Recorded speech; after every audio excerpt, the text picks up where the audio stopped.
तमिलनाडु में त्रिभाषा फॉर्मूले का जबरदस्त विरोध, कांग्रेस भी डीएमके के साथ। तमिलनाडु में त्रिभाषा फॉर्मूले के खिलाफ डीएमके का विरोध तेज हो गया है। डीएमके का आरोप है कि हिंदी को जबरन थोपने की कोशिश हो रही है। कांग्रेस सांसद कीर्ति चिदंबरम ने भी कहा कि राज्य में सिर्फ तमिल और अंग्रेजी ही पर्याप्त है। बढ़ते दबाव के बीच शिक्षा मंत्री धर्मेंद्र प्रधान को अपना बयान वापस लेना पड़ा और माफी तक मांगनी पड़ी। यह विवाद आगामी विधानसभा चुनाव में बड़ा मुद्दा बन सकता है। नेपाल में राजशाही की मांग तेज, पूर्व नरेश ज्ञानेंद्र शाह की सक्रियता बढ़ी।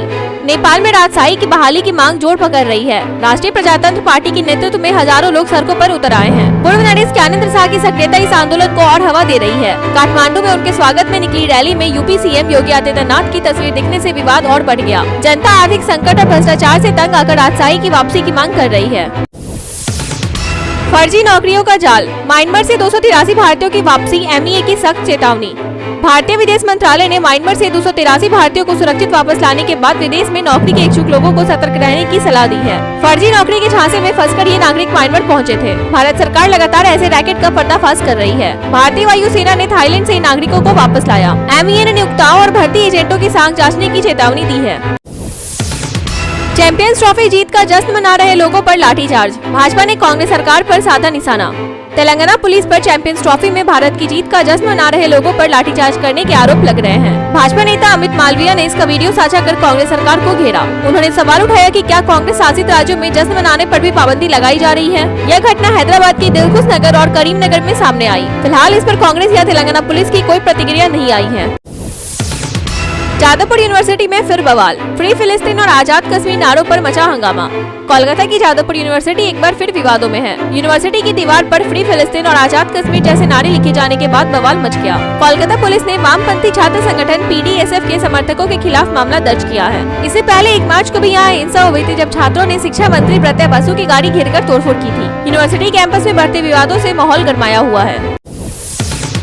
यूपी सरकार के मंत्री रघुराज सिंह का विवादित बयान, नमाजियों को दी तिरपाल हिजाब पहनने की नसीहत। उत्तर प्रदेश सरकार में दर्जा प्राप्त राज्य मंत्री रघुराज सिंह अपने विवादित बयान को लेकर फिर सुर्खियों में हैं। उन्होंने सफेद टोपी वालों को नसीहत दी कि होली के दिन नमाज के लिए बाहर निकलना है तो तिरपाल का हिजाब पहने, वरना घर पर ही नमाज पढ़े। उनका कहना है कि होली पर रंग उड़ता है और ये किसी को देखकर नहीं गिरता। चूँकि इस बार होली और रमजान एक साथ है, इसलिए उनका यह बयान सामने आया है, जिससे विवाद बढ़ गया है।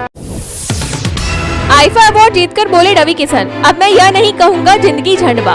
भाजपा सांसद और अभिनेता रवि किशन ने आईफा डिजिटल अवार्ड 2025 में सर्वश्रेष्ठ सहायक अभिनेता का खिताब जीत लिया है। उन्हें यह सम्मान किरण राव की फिल्म लापता लेडीज में दमदार भूमिका के लिए मिला। अवार्ड मिलने के बाद उन्होंने खुशी जताते हुए कहा, सब बम बम बा। 750 से ज्यादा फिल्मों में काम करने के बाद उन्हें पहली बार यह पुरस्कार मिला है। उन्होंने इसे अपने चाहने वालों को समर्पित करते हुए आभार व्यक्त किया।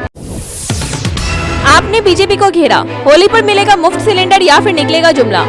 दिल्ली विधानसभा चुनाव के दौरान भाजपा ने महिलाओं को हर साल होली और दिवाली पर मुफ्त गैस सिलेंडर देने का वादा किया था। अब जब होली में सिर्फ 3 दिन बचे हैं, आपने भाजपा को यह वादा याद दिलाते हुए घेरा है। आप नेता आदिसी ने पीएम मोदी की 2500 रुपए गारंटी को जुमला करार देते हुए सवाल उठाया कि मुफ्त सिलेंडर का वादा भी जुमला तो नहीं निकलेगा। उन्होंने कहा कि न तो 2500 रुपए की योजना का रजिस्ट्रेशन शुरू हुआ, न ही सिलेंडर का आता पता है।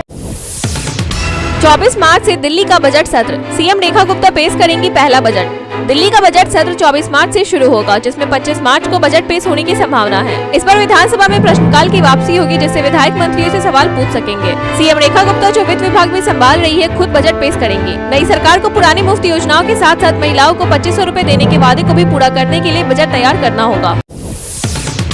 आरएसएस सर कार्यवाह दत्तात्रेय होसबाले बोले, देश को इंडिया नहीं सिर्फ भारत कहो।